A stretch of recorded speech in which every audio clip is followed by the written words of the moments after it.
Take a seat right there, darling. We'll wait. Don't apologize. We didn't know you were coming right up the stairs. I would have waited another minute.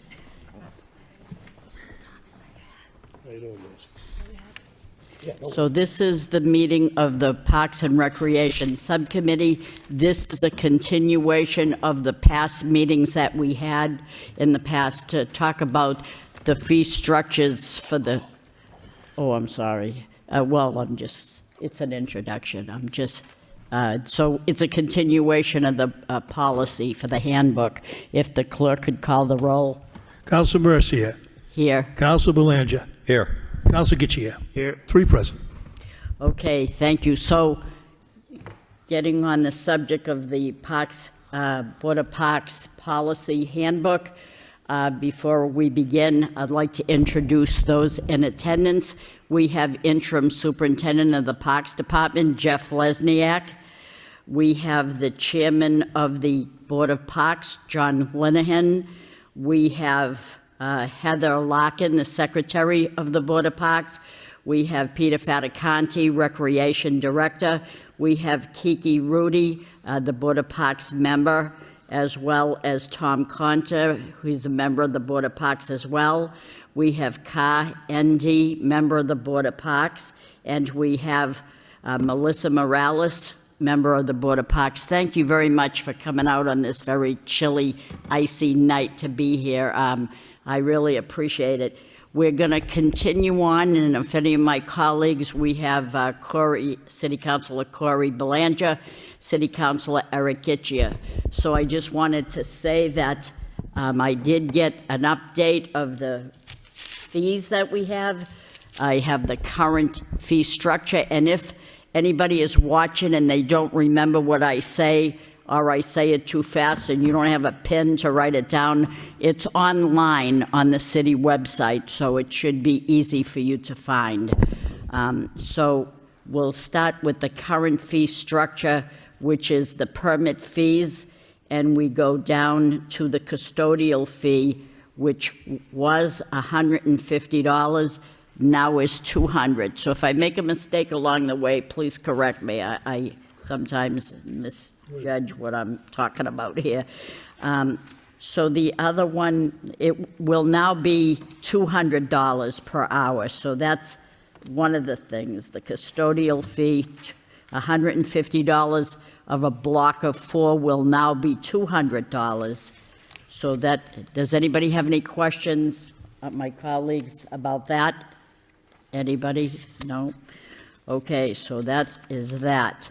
Now, the entire page of there's the definition of a tournament and the liability insurance, but also there's per field, so a synthetic field and a non-synthetic field. So let's talk about what it was before and what it is now. Yikes. Anyway. So what it is now, the synthetic field per field, the additional fee will be based on permit needs. It's $1,500.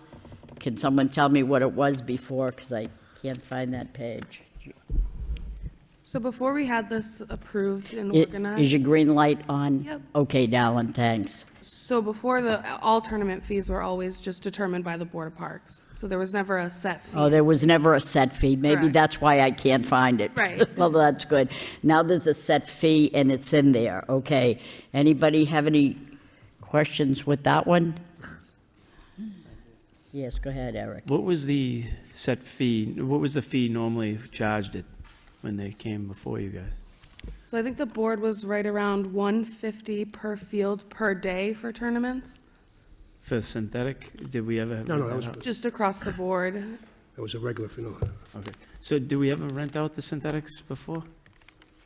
The only synthetic field we have is the football stadium, and now we have the soccer field, correct? Yeah. Charge them the same, we used to charge them the same fee, $150? $150 for 4 hour. Yeah. Thank you. This fee is per day. Per day. So if it's more than 4 hours and it's like 5 or 6 hours, it's still the same cost, right? Yep. Okay, there you go. Anybody have any, yes, go ahead. Within that fee, does that like give you guys, or give the city some base that they would have a number of people that would be employed to watch those fields? Or is it just, here's $1,500? Is there a set amount of people who will be there to watch? Those fields are very expensive. And I'm just making sure we're manpowered up and it's based in that fee so that they can watch those fields and make sure they're, is there a number in there, or is that So just? for the stadium, they have the custodial fee no matter what. If the tournament is going to be bigger than just your typical tournament, and they have to have more custodians, then they'll adjust the fee as needed. I think if you're getting $1,500, it's gonna be bigger than normal. I think, if someone's gonna spend that kind of money in a day. And the park superintendent's usually there, so when the people presenting tell them how many people they expect, they'll tell us what they expect and how many people they might need. And, because it's not just, I mean, in addition to, if someone's renting the turf out for the day, there might be other fields being used for other events. So he may determine that, we need 10 guys to work that day or 2 guys to work that day, depending on how many people they expect to be there. So would that fee come out of somewhere other than the 1,500? There's obviously Yeah, another. so this would just be a field fee. So if there's 6 custodians, they'd also pay for 6 custodians. If there was 1 custodian, they'd also pay for 1. So this is just a field fee, and then the custodial charge would be on top of that. Okay, thank you. We charge them, what, $200 for a 4-hour block for the custodian? Yeah, just on my end, I was thinking like security more than a custodial person, or somebody who can actually have some authority when they're looking at something and make sure that, even one police officer or something. Depending on the size of the event, I think typically what they've done is if it's over 75 people, they refer it to the police department to see if they need 1 police officer present or 2, depending on what they feel. So once it gets to a certain size, they refer them to the police department to assign a police officer for them or 2. And I'm sure the reason why I'm asking is because of the Lawrence Yes. episode that went on, and you don't want that to happen, get out of hand quick. Thank you. Yes, Kiki, go ahead. Just so you know, this comes under tournament fees. So Yes, this is not tournament regular fees. use fees. And just so you know, the tournament fees, as you read above, all fees may be waived by the majority of the board members. So when we have a 501c3, our youth organizations being Pop Warner, Special Olympics, Kids and Disability Sports, the little police programs, stuff like that, we don't charge them that fee for the use of that. So what we're looking at is tournament fees. When we compare the tournament fees to other communities relative to Lowell size, especially, I mentioned last time we had a meeting on April 15th, I believe, that we talked about Worcester. For instance, Worcester charges you $2,200 per field per day for a synthetic field, and they charge you $950 per field per day. We're not there. We're not trying to be Worcester, but we just felt that based on tournaments and that if people are going to be making money off using the city fields, that the city should reap some benefits from the use of our fields. Sure. Eric. Oh, sorry, go ahead. Corey. Thank you, Madam Chair. Madam Chair, through you to Kiki again. Kiki, so the synthetic fields, what's the frequency of the rental? I mean, the Carvalho Field, I think we just opened it up in April, right? So what was the frequency of the rentals for the synthetic fields, may I ask?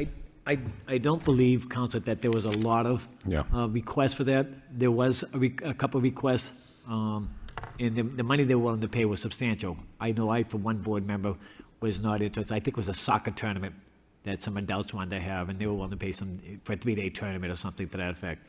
And my concerns was tearing up the field and stuff. So I think when I go up there at Lowell Heights, when I went to Lowell Heights football game on Thanksgiving Day, not only was it a great game, but the field was in great condition. And everybody I was talking next one says, geez, the field looks great. Well, sometimes the fields need a little rest. If we're constantly having, we have the Pop Warner kids there. They're doing a great job during state tournaments.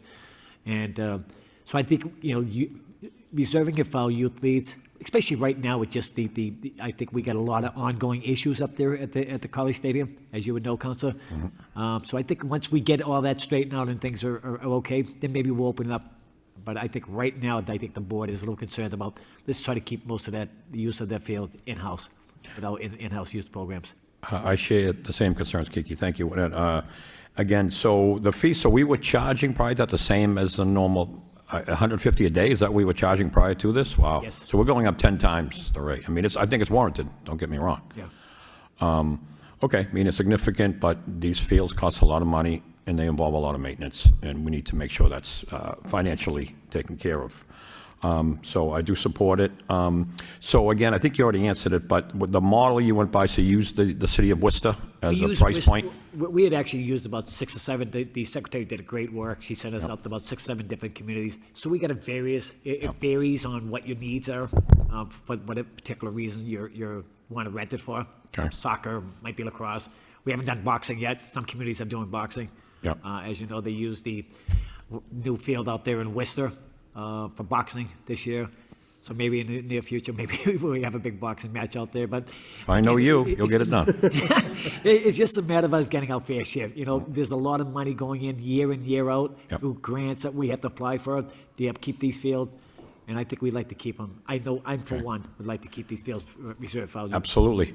It's beautiful, no doubt about it. And we are restrictive on the type of use, just athletics. In other words, no concerts, anything that might Oh, do. no, Right, no. right. Right? Yeah, okay, very good. What happened in Lawrence a couple years ago, we stopped that, because that organization that did all the damage out in Lawrence that year, Exactly, as Following Councilor year, Gitche they came alluded to to. us. Yep, right, just as fast as they came in that door, they went out.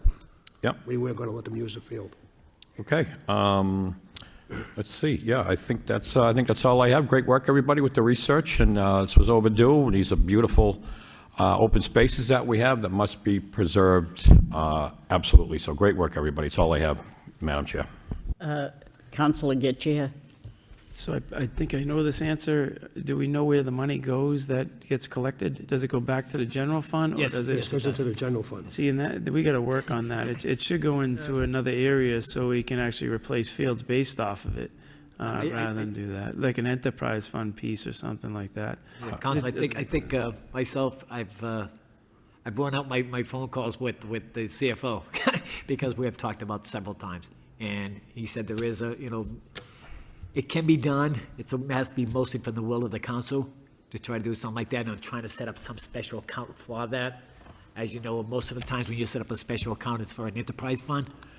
And I think my conversation, I think maybe having the conversation with yourself, with the CFO, would explain a lot better than I can about why he was reluctant to look at it at just going into like some type of revolving account or something for the parks. I think it alleviates the general fund anyway. So if you had an account over there, I think it alleviates okay, we're not ready for this expenditure. Uh-oh, now we have this expenditure, and the money's been taken out of that area and put somewhere else. I think that's really what the key is, to try to get a capital plan together, use those funds, put them in an area where it's revolving for you, where you could actually understand, we have this much money, we can do some capital planning that way. Because right now, as Mr. LaLasha knows, as we look at some of these fields and we look at the expenditures that are going on, we never really saved for them. So they're one-time monies that we're looking for at every point, and we're trying to find it. So we're robbing Peter to pay Paul, rather than have a set amount set aside that we've collected. Right. Sometimes we use this collection of money, not in area for parks. They get used other places, and we just kind of backfeed the money in. I think, Council, when I checked Boston, I think Boston does something like that. I didn't get into, I've had a couple of conversations with the Parks Director out there, but we didn't get into other, but I was getting the impression that a lot of that money comes back in, that they rent from the Boston Parks goes back into an account for the. In no way, shape, or form do I want anybody to think that we're going to collect enough money to actually repair all the fields in the city. We're actually losing money. We're always going to lose The money. director constantly tells me we're losing money because we're not renting it out as much as we used to. Yeah. So, and I think myself, I think it's a wash because we're not probably have to maintain it as much. So I think. Open space should always be a loss. It's basically for the neighborhood kids, for people to use these things and try to develop kids into friendships and stuff like that. I think sometimes we lose our way because everybody's kid at 5 or 7-year-old is going to be the next Red Sox superstar or whatever, but don't leave the books behind. At the end of the day, it was just something to think of if you need a piece of equipment for the parks, like an infield machine or a groomer or something, you could actually pull it out of funding that actually was from this piece, but it's just a thought process. Yeah. Yes, John?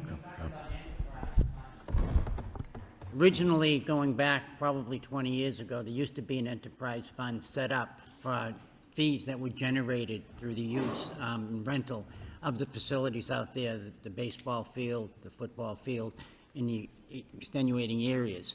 As it turned out, though, it became too restrictive to really take the money in and allocate it to certain needs. So it just kind of went by the wayside. When Commissioner Bellegarde was in charge is when the enterprise fund was in, so it goes back a while. I've learned years ago in government, if something's managed well, someone's going to look at it a cash cow and pull the money out of there without you knowing. And that's the way it just works in government. They say, wow, well, we're having a struggle over here. Wait a minute, these guys manage this well. We're going to grab the money from here and bring it over. It wasn't a cash cow.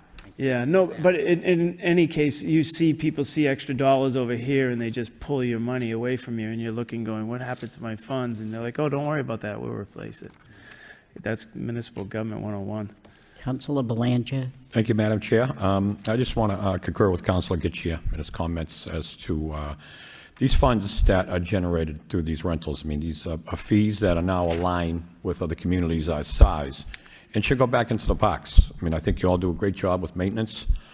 And you all know the investment the city has made with ARPA money, about $11 million citywide in our parks, and they must be preserved and maintained properly. And normally how we do it is things, while they day-to-day maintenance is good, but over time, more and more is needed. And then we always have to go back to whether it's capital funds, as my colleagues will tell you, that we have to push for to get these stuff to across the finish line. And but I would like to see, I think, Council, I would be more than glad to embark with you in that endeavor to see that these funds go back into the parks where they're generated from. It only makes sense. I know the CFO, I get it. He likes money coming into the general account. I totally get it, and I don't fault him for it. But these parks can need maintenance because you know what can happen over time. Because the ARPA money, lastly, is gone. It's not coming back. So it's on us. The onus is on us to do proper maintenance. And this is one revenue stream that should go back to the parks. I believe that strongly. So I just wanted to comment. Thank you, Madam Chair. Thank you, and I'd like to recognize and welcome Matt LaLasha here as well. And Matt, if you have any questions, just raise your hand or whatever, or you can even come up here and sit down if you want. But we don't want to forget you. You can sit right over there, so if you have any, you're kind of like part of the structure here. Come on up. You can be Councilor Belanger for the night, right, in that last seat. Fun. Yeah. If you want, I only stopped in to say I think the board's done a fantastic job, brought in a lot of comments. They've invited myself and others in on numerous occasions to try to look at ways to do this. The carve-out that is for the 501c3s makes a ton of sense. We had conversations specifically about on the baseball and softball side, you'll sometimes see will achieve hosting district, regional, state, and regional tournaments. Well, those are tournaments, but we're not generating any revenue from those. So we want to make sure that we can make that clear so that no one's being charged for something like that that's through a 501c3, and the board has presented an opportunity for that to be the case. So that's very well done. We thank you for everybody and all the hard work on So this. what you're saying is you endorse this fee schedule, right? Yeah, I think This it's- fee I for think the it's tournaments? Yeah, I think there's a lot of common sense in there, and it leaves still leeway to the board to be able to look for when they see fit to be able to, waive something as long as you can hit the criteria that they have before them. I will say to the comments that you have about an enterprise fund, there's also such a thing as a perpetual care fund, another thing Connor Baldwin can talk to you guys about, which might be another avenue of how to do it. And a really simple idea that I've spoken with others before in the past, if you know this board will rent out the pavilion at Shed Park all the time for birthday parties, for other things like that. Something along the lines of a enterprise or perpetual care fund might allow for us to build 20 by 20 wood pavilions at Gage, back behind the blank, other places like that. Can probably generate a lot of revenue having birthday parties right down the street from a lot of people's houses and things like that. And that's a relatively low cost. You might be able to get donations. Also, once you have a fund like that, you might be able to have donations from private entities, other things that they know their money is going specifically towards these types of things. So it's a great concept to be explored further, and happy to come speak on it when the time comes. Thank you. Thank you so much. Moving on with other things, there's also a non-synthetic field. Now, that's part of the tournament fee as well, right? Tournament, and we're talking about non-synthetic. So that is now per field, $225 per field, and that is per day. Do we have no set of what it was before, or do we know?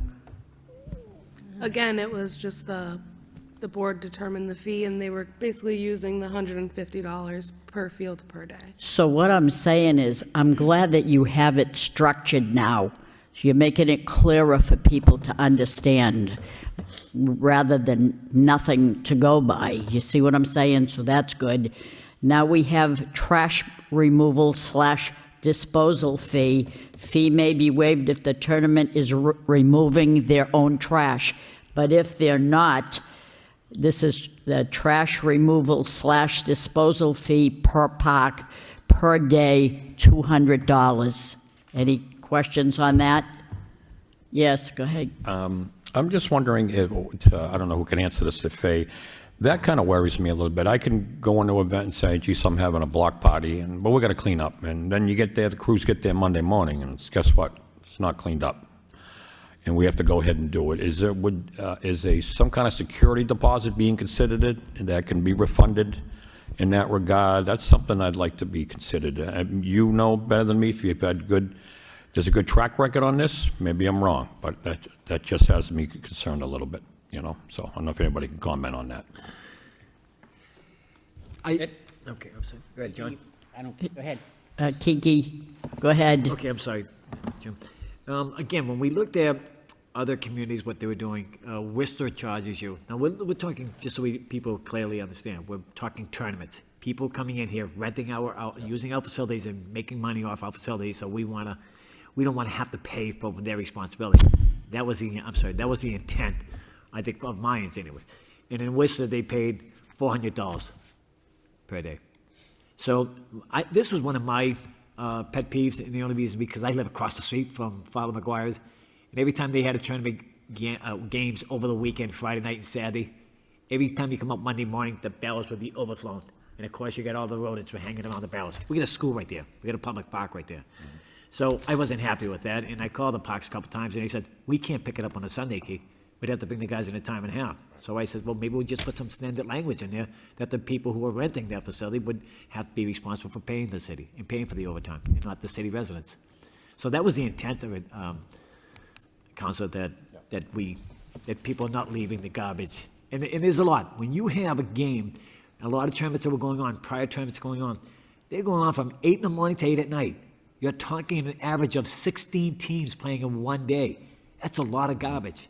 And it's just hanging on the corner of our streets. If you got a windy night or rainy night, it's all over the neighborhood. Yeah. So my intent was, let's get it picked up that day. After the end of the event's over, at the end of the day, if you have to call in the city worker with the garbage truck, then you pay for the garbage. But I agree with you, Councilor. I think maybe we need some backup language to support it, that even though someone tells us that they have someone that they'll remove themselves, if it's not removed, then, maybe we should have something in hand prior to, and if they remove it, then we don't use them. We don't And you charge can them. refund it, And right. I agree with you, Councilor. Yeah, so, okay, good. Yes, Eric? How much trash does $200 cover? When you start looking at the truck to get there and all the other things to get there, it seems like it's a loss. Like if you have people picking it up, if you're gonna do the trash, it seems like, what do we pay per ton now, and where does it go, and how much is it? Because it seems like a loss to me, $200. And I'm not debating the number, but it seems like if someone comes in, I might just rent a park so I can get rid of all the stuff in my yard over Counselor, there for $200. It costs me more to put it out on the sidewalk and wait. Councilor, I think the other thing that I was concerned about is that certain parks have dumpsters. And I don't know why that's so. Maybe it's because of more use.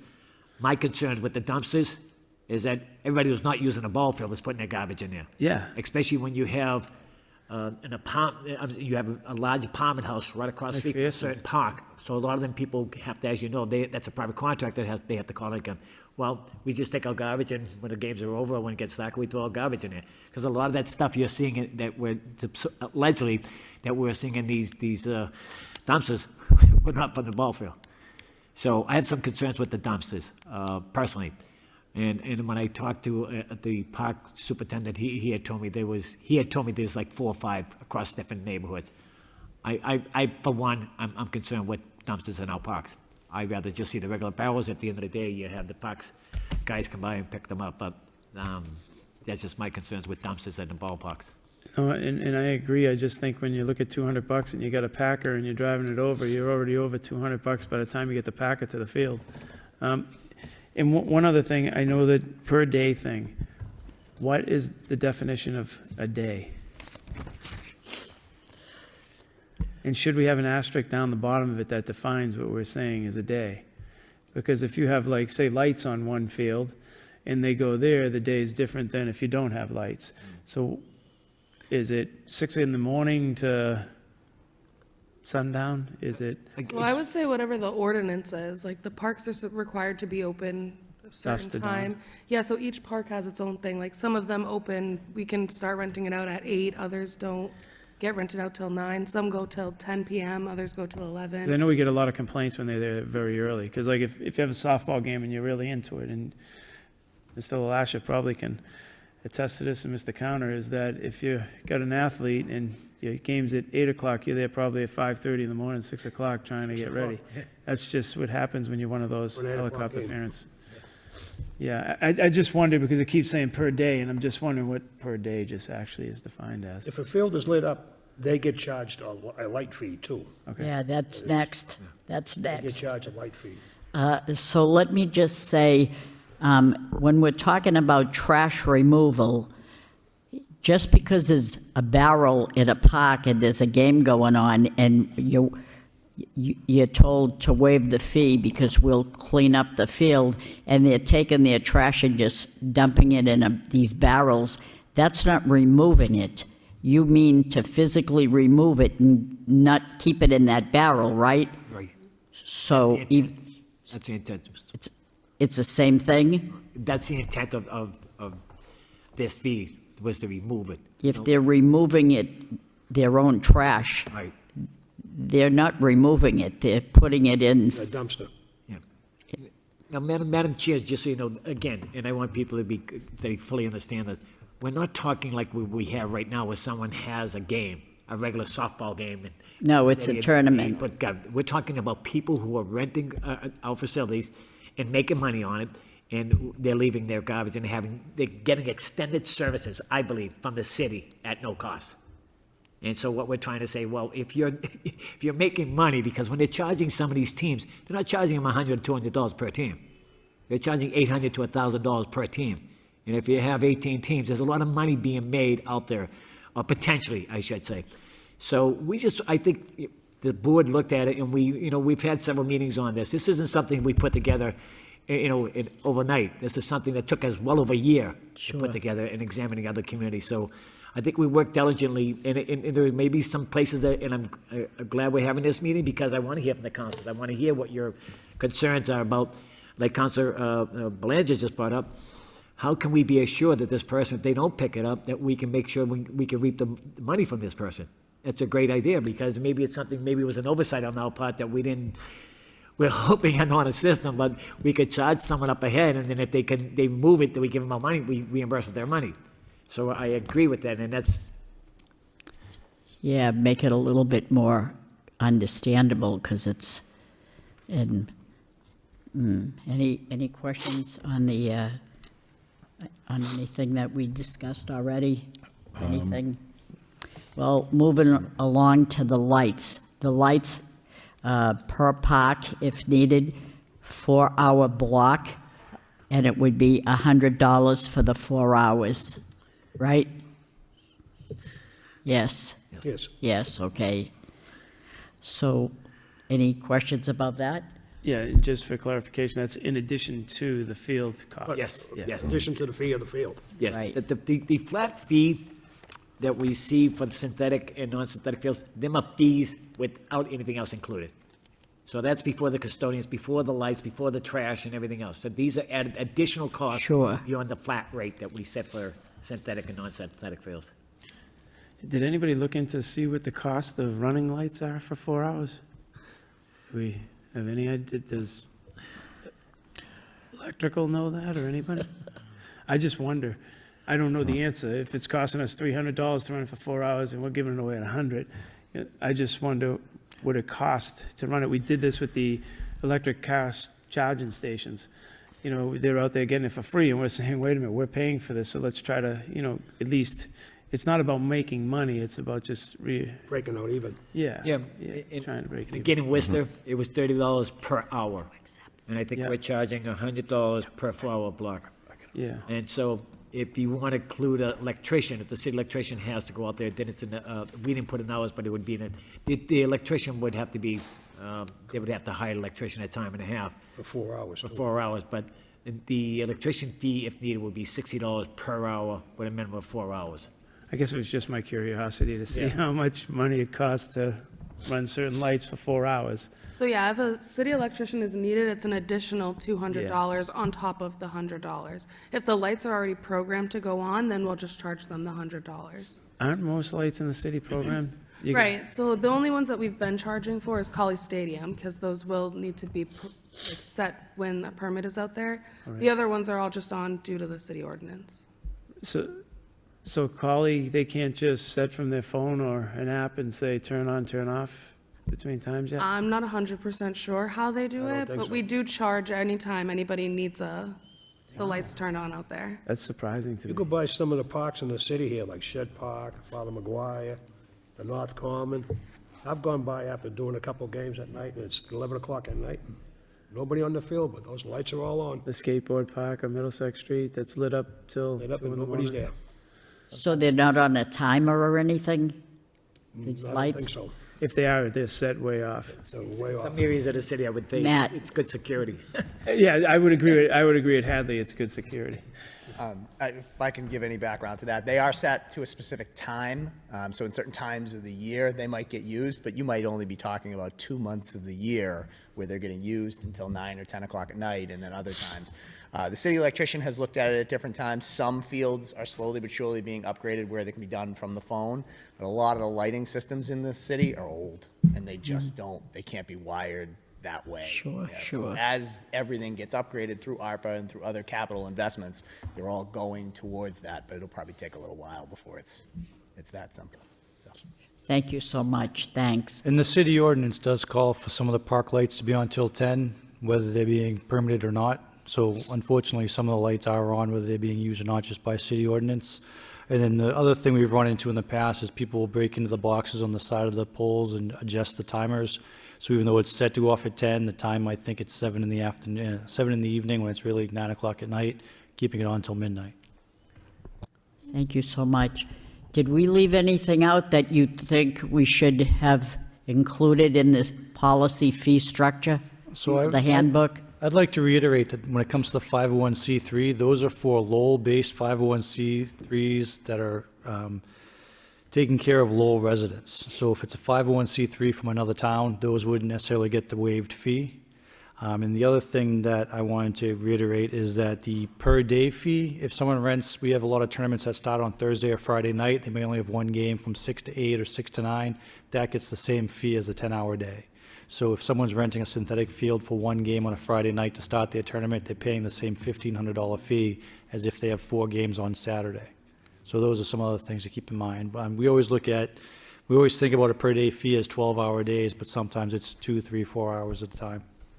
Do any of my colleagues have any further questions? Go ahead, Ed. Thank you, Madam Chair. Mr. Fanacani, I'm glad you brought that up. So how are we, prioritizing that Lowell residents, Lowell leagues, if you will, 501(c)(3)s are getting preference here? Is that something we evaluate on a case-by-case basis, or maybe you can explain that to me? Yep, so in the handbook, there's actually a priority list of users that lists the schools as first, and then a list of nonprofits behind that. And then this year is the first time we're using the 501c3. It was just added to the rule book. So we'll be looking to get the nonprofits who have a 501c3 to enter it into their account on our website, so that way we know what it is, and we have the address right on their 501c3 paperwork. Excellent. Thank you very much. Eric. I just want to thank all of you over the last 3 years. The work that you've put in is incredible compared to where we were in the beginning. And I think that this board has definitely gone through emotions from everybody because of push and pull and differences and wants and needs. And you guys have done an amazing job at trying to look out for our parks, our staff. You see some of the things that you guys have done for our staff at the same time in our residents. And I think it's amazing to see the change in the last 3 or 4 years with all of you on board. And I can't thank you enough, because when we first came in, I think everyone was like, what are these guys doing? You know, where are we going? How are we going to get there? And it's been your willingness to work with the council. And I think that's what made the real change, is you guys have really put a foot forward saying to us, you need to come here and sit down and let's iron this out. And I can't thank you enough, because I think our parks and our residents are actually going to achieve some great things from all of your hard work. And I thank you for all you do. Thank you. Keith? Thank you, Counselor. I think everybody in this board appreciates your kind words. It's not always easy when you're doing change. A lot of people just throw their hands up and say, you know, why are you doing this? Why are you doing that? And it's just some things need to be changed. We can't always be doing business as usual, like we've done in the past, if we feel that we're being shortchanged. And I thought that was the breast of my, a lot of the changes. I think, Madam Chairman, if I may, there was one thing I think we didn't discuss, and I think it's very important, and that's the liability insurance.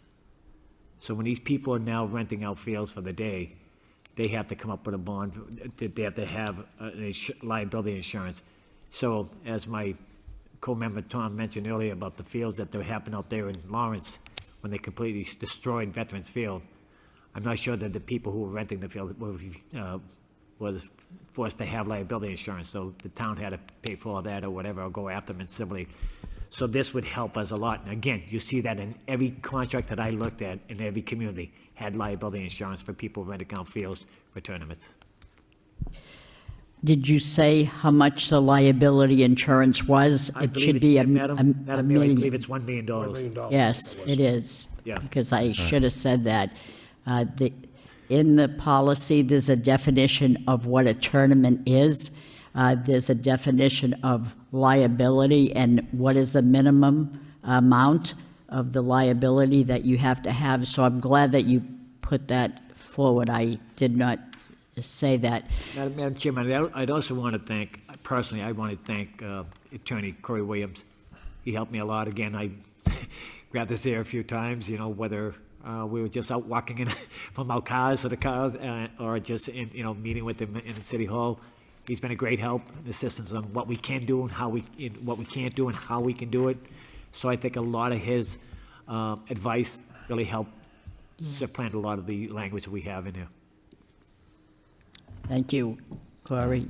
Thank you, Madam Chair. So through you to Kiki again, so prior to this new fee schedule, were we requiring a liability certificate? No. Wow, really, yeah. Well, that's so, you know, I want to pile on Councilor Kachia's comments that, you know, thank you very much for what you're doing to the Board of Parks members and city employees. You are great stewards of our parks and open spaces, and I appreciate you bringing this forward. The council probably never would have picked up on this, okay? We're getting shortchanged, and we probably would have never recognized it unless we had a personal experience with park rental. Or I would have assumed, as a former liquor license holder, that when I go out in the street, I had to have, believe me, I couldn't operate without one. I would have assumed that would have been included. So, and that's protection. If somebody gets hurt, that could result in a very big levy against the city. So that needs to be incorporated, and I'm glad that was brought forward. So thank you again for Kiki's noticing this, great observation, bringing it forward to the council to address. But it's never too late. Long overdue, but never too late. So appreciate all of you. Thank you for being here tonight, and the council has your back. Thank you very Can I much. just say something on liability? Yes. I don't know if we put it in the book, that we should make sure they have liability before we issue the permit to them. I don't think it's in the book. I don't think it is either. It should be in the books, because we could be at a meeting, they could tell us, yeah, we got it, and we have no proof. No, you did a certificate submitted to the Parks Now they go Recreation, out and yes. have their tournament, we find out they don't have the liability. We're behind the 8 ball again. So what we want to do is have them submit that with their 501c3 paperwork when they submit it. If they're not a 501c3, they can still submit that through their online account. But as we get the requests, we can look at tournaments and things like that I'm to see. talking tournament. It's- Yep, so when we see a tournament request come in, The people biggest put on a we tournament. have in the city is a softball tournament. That's the biggest tournament. It's been the biggest tournament for the last 40-plus years. Yeah. And he got away with murder. Got away with murder. No, he didn't have to have liability. Medical they have because they could get that through USA softball. But the liability, and nothing. Can I ask a question that bothers me, because I know from previous meetings, and I want to know how you're doing with this respect, with people that come up and it's probably not about tournaments, but it's about games. They're renting a field and they're going off and they're sub-renting it. Are we stopping that from happening? Because it was happening in the past. I would say we're. It's gone. It's not happening now. That was It happens. bothering You know, me. you're not gonna stop 100%. It's actually in the handbook that they shouldn't be doing that. Okay, so they know that. Correct. Anybody and there's something in here that says if they're violating any rules, they'll be fined. Madam Chairman, you're absolutely right. I was going to bring that up. That way, if you look under the definition of a tournament, in the bottom two sentences, the last paragraph states, anyone found in non-compliance will face a penalty fine of what the board would have determined the fee would have been. In addition, they will also receive a one-year restriction from receiving pot permits in the future. Yes, that's right, and I'm glad that's in there, yes, that's very important. You know what, people said, how are we going to place it? Let me tell you how you place it. Is when one tournament knows that they're being charged and this one's not being charged, they're the first one to call you and say, why isn't this guy being charged, and why is he doing this? So I think word of mouth, we'll let that take care of Yeah. itself. Madam Chairman, if I may, just so, I don't want our viewers and our citizens at Lowell who are viewing this meeting, please don't be scared. This is not about you. This is not about our Lowell residents using the fields, want to go out there, and mom want to go out there and practice with their child, or the grandpas want to go out there. This is about people coming in, renting out facilities, and making an income on. That's the basis of these language changes. They're not going to hurt the people who want to use the fields as Lowell residents. Go on there and you want to get a group of kids there and have a family day and have a good time with your family and friends. Parks are yours. They're open for you. We're not requiring all this stuff we're talking about. We're talking about tournaments. People coming here, renting out facilities, and making a large sum of money on us. And the city of Lowell, I think, it shouldn't be on the hook for their responsibilities. That's what. And I lastly want to say, before we entertain a motion, I just want to say as well, I'm very, very proud of each and every one of you. You remain in the background and you do tremendous amount of work. It takes a lot of time and effort and thought, and you do the city proud. So I want you to know that we all feel the same way. I know we sit here in the city council and we get notoriety, we're in the paper. You are the unsung heroes as far as I'm concerned, so thank you for your efforts. I wish we could give you some money, but, but anyway, I understand. Yep. So having said that, I'm going to entertain a motion to accept, go ahead. Yep, thank you, Madam Chair, but one quick comment is that I just want to reiterate to the folks at home and the general public, look, this fee schedule, this is a break-even proposition. We just want to meet costs for labor and city costs associated with usage. We don't want to discourage usage. Look, I'm a big special events guy. Just this past weekend, we saw the parade, what went on, and how successful it was, and how the establishments flourished. And I love to see that. And I want to see it in the neighborhoods, and I want to see our parks utilized. So this is in no way to discourage park usage. I do want you to encourage park usage, if anything at all. But nonetheless, we do have to meet costs associated. So thank you again, Madam Chair. With that being said, I make a motion to accept the new fee schedule as presented. Seconded by Eric Kitchia. And might I say, roll call, Mr. Clerk? Counsel Mercia. Yes. Counsel Belanger. Yes. Counsel Getchia. Yes. 3 yeas. So what will happen next is I'll do a report of this meeting, and I will say publicly that this Subcommittee supported the fee structure, and I'll ask for a roll call of my colleagues, and you'll have the results of that. I don't see how they could not support that. It only makes sense. So I want to, again, thank you very much. I want to thank LTC for coming out of their way on a Wednesday to be here with us. Thank you so much for your hard work. Anything else before I adjourn? Motion to adjourn. Thank you, seconded by Councilor Hitchett. Thank you so much. Thank you. Thank you.